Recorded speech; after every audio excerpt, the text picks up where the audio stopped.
Friend, नमस्ते, प्रणाम। मैं किरण राजपूत आप सभी का स्वागत करती हूँ अपने चैनल में। तो आज मैं बहुत ही सुंदर एक शिव चर्चा गीत लेके आई हूँ। साँझ सवेरे दोपहरिया हो गंगा मारे ली लहरिया। तो आप लोग को जैसा भी लगेगा कमेंट में ज़रूर बताइएगा। अच्छा लगे तो लाइक कमेंट शेयर कीजिए। मेरे चैनल पर जो न्यू है तो मेरे चैनल को सब्सक्राइब करिए, बेल आइकन को दबाना ना भूलिएगा ताकि मेरा न्यू वीडियो आप तक पहुँचता रहे। बहुत ही सुंदर गीत है, शिव जी का भजन है, शिव चर्चा गीत है। तो चलिए गीत को स्टार्ट करती हूँ देर ना करते हुए। अरे साँझ सवेरे दोपहरिया हो गंगा मारे ली लहरिया।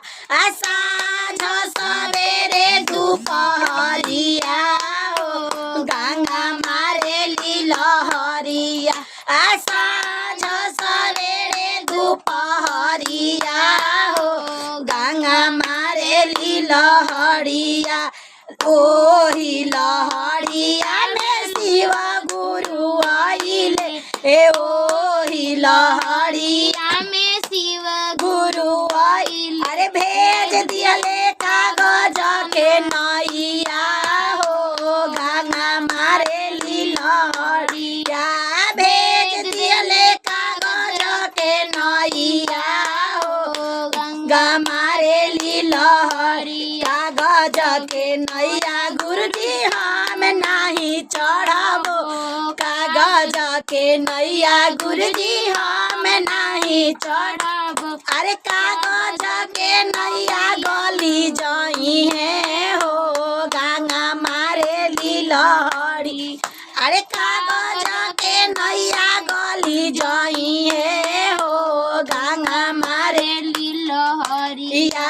साँझ सवेरे दोपहरिया हो गंगा मारे ली लहरी। ओही लहरिया में शिव गुरु आइले, ओही लहरिया में शिव गुरु आइले। अरे भेज दियले काठ के नैया हो गंगा मारे ली लहरी। भेज दियले काठ के नैया हो गंगा मारे ली लहरिया।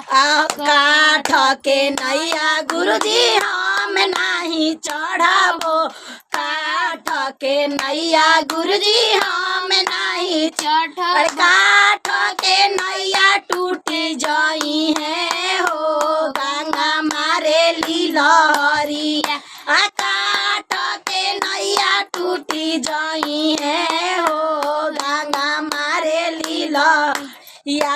साँझ सवेरे दोपहरिया हो गंगा मारे ली लहरिया। ओही लहरिया में शिव गुरु आइले, ओही लहरिया में शिव गुरु आइले। अरे भेज दियले सोने के नैया हो गंगा मारे ली लहरिया। भेज दियले सोने के नैया हो गंगा मारे ली लहरिया। सोना के नैया शिव गुरु हम नहीं चढ़ाबो, सोना के नैया शिव गुरु हम नहीं चढ़ाबो। अरे चोरावा चोरा के ले जाई है हो गंगा मारे ली लहरी। चोरावा चोरा के ले जाई है हो गंगा मारे ली लहरिया। साँझ सवेरे दोपहरिया हो गंगा मारे ली लहरिया।